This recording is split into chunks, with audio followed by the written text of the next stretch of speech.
Commissioner Karachi سید حسن نقوی کی زیر صدارت اہم اجلاس میں شہر بھر میں پراپرٹی ٹیکس کی وصولی کے عمل کا تفصیلی جائزہ لیا گیا۔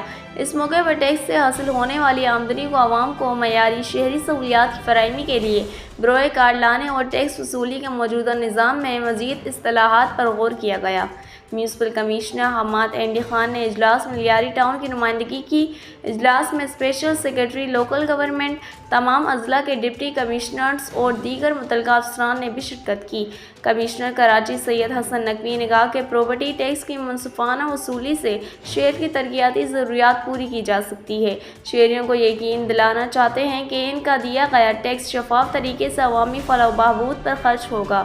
میونسپل کمشنر لیاری حماد اینڈی خان نے اس موقع پر کہا کہ لیاری ٹاؤن میں ٹیکس وصولی کے عمل کو مزید شفاف اور مؤثر بنایا جا رہا ہے تاکہ شہریوں کو صحت، صفائی اور دیگر بنیادی سہولیات بہتر انداز میں فراہم کی جا سکیں۔